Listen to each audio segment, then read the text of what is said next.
So, in case you guys didn't realize it, this car is huge. It has a 118-inch wheelbase. The rear window is almost in line with the back bumper, and so there's like plenty of rear seat legroom. I mean, this car is like almost yeah, like a small limo. So anyway, let's show you what I've been doing with it. I got the back windowsill area braced with these angle irons down to this frame cross member. And I'll show you here. I got the frame itself supported on the rear axle with these pieces that I salvaged from our tractor shipping crates where I work.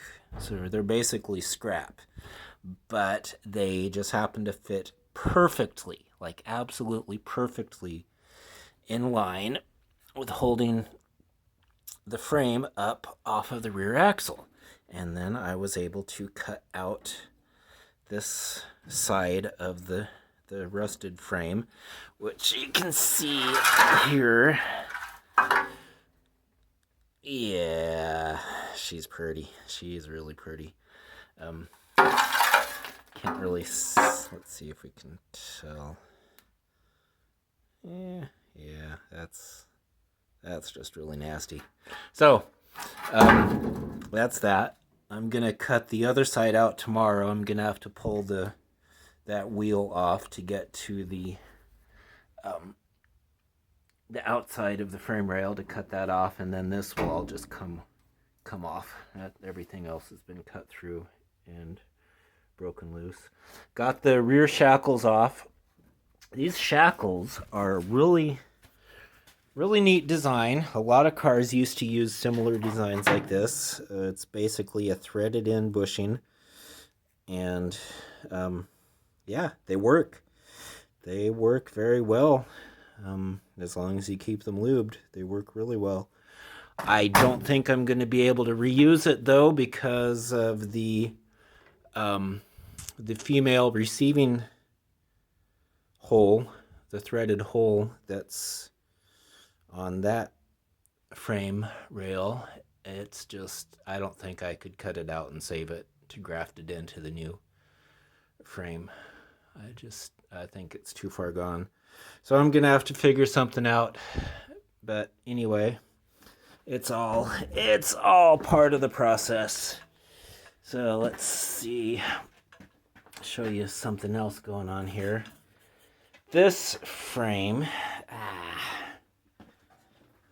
Okay. Now this is one design flaw that Hudson had. And that is where the X member of the frame meets with the main rail. This is basically just like a funnel, and it allows all the road dirt to get pushed up into the frame, and consequently it gets wet and it rusts out. And that's exactly what happened here. So I get to cut that all out and patch it in. This side I can just clean up and rust treat it and encapsulate it, and that'll be good. But this side, obviously, I'm gonna have to fix. So that's what's going on there. So tomorrow I'm gonna cut the rest of this frame out and get this armrest off. I'll get that off tomorrow too, because I'll be able to get to the bolts to do it. So there's that. And then I get to start cutting and measuring for the new frame section that I get to build for it. Yep, that's what's going on. So, what else? Besides that, there we go. Okay.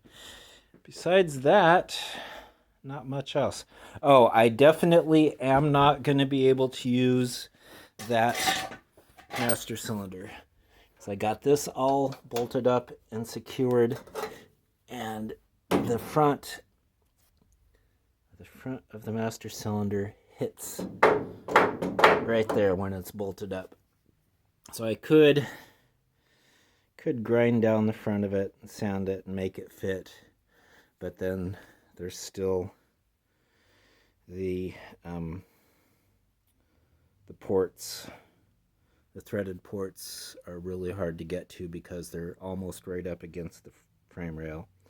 So I'm gonna have to do a different one where it comes out on this side, which, you know, I found them online. I can get a good, you know, cast steel one or cast iron one, whatever, that'll work fine.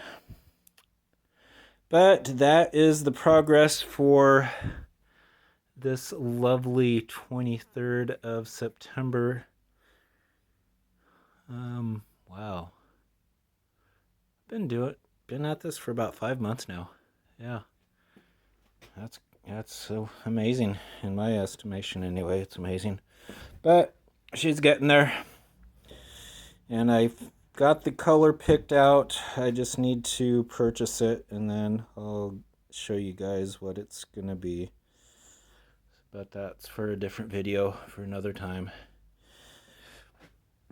So I will say farewell for now and talk to you later.